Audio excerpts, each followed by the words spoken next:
Have you ever wondered if it's actually necessary to thin out your vegetable plants? I know how difficult it could be to pull out plants that look perfectly healthy, especially when you plant something by seed and everything sprouts. But for your plants to continue to grow healthy, it is really important to give them the proper amount of space. So in this video, we're going to be going over how to thin out your lettuce and a few important tips that will help your lettuce grow great.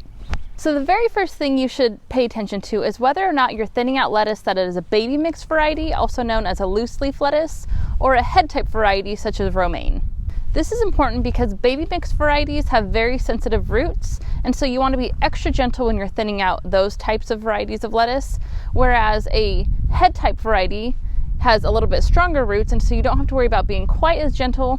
But either way, the process for actually thinning out the lettuce is the same, but you want to be aware of which type you're thinning out. In general, your head type varieties are going to be spaced out 6 to 12 inches apart, whereas a baby mix lettuce variety or a loose leaf lettuce is going to be seeded thickly, and then you're going to thin out the plants to about every 6 inches or so. But for each variety, you can just refer to the seed packet or look up that variety to see the exact spacing if you aren't quite sure. So to begin thinning out your lettuce, the very first thing you're going to want to do is make sure the soil is moist and so that the plants can easily be pulled out, and then start the thinning process. And so if you're thinning out a baby mix variety or a loose leaf lettuce, I like to start off going every few inches and pulling out a couple of the plants. And so that you'll have clusters of lettuce every 6 inches or so.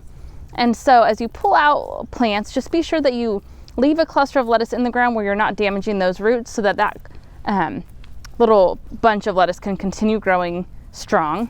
But if you're thinning out from a head type variety of lettuce, you want that head of lettuce to be able to fully mature.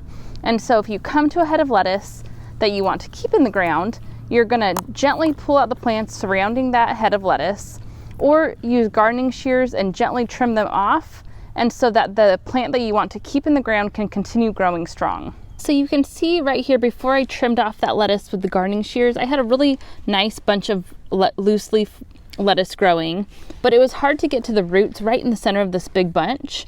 And so I trimmed it off with the gardening shears, and then I can just go in and I can gently pull out these roots without disturbing all of the lettuce that's next to the two bunches that I want to keep. So I could even just leave those roots in the ground, and you can continue trimming it off. But I like to pull out the roots so that that lettuce doesn't grow back, and it gives these two bunches still in the ground plenty of room to grow. And so you can see I started off the thinning process, and I just have a few inches between each little cluster of lettuce that I want to keep in the ground. What I usually prefer to do is thin out my lettuce twice. So the very first time I thin out, I will wait until the plants are a few inches tall, and I will start by pulling out the lettuce plants every few inches. And then in a few more weeks, when the plants are a little bit bigger and stronger, I will thin out an additional time to get them to the ideal spacing, whether that's 6 to 12 inches apart or about 6 inches for the loose leaf varieties. And the great part about thinning out your lettuce is that the lettuce doesn't have to go to waste. Everything that you thin out can be put into a bowl and used in a salad or for whatever you want to use it for, but it's not like an immature vegetable like a squash plant that has no fruit that you can harvest and no edible leaves. Lettuce is great because the lettuce itself is what's edible, so you can toss it into a salad and actually get some use out of it. The other thing I really love about growing lettuce, especially baby mix varieties, is that they mature very quickly. So some of the baby mix varieties of lettuce that you grow, being that they're in the ideal growing conditions, is that they can be harvested in about 25 days. So it's really fun to be able to plant something and then shortly after harvest instead of having to wait months like some other vegetables. And so if you'd like to learn about other quick maturing vegetables, be sure to head to this video next, where I cover 7 fast maturing crops that you can harvest in 30 to 60 days. I will see you there.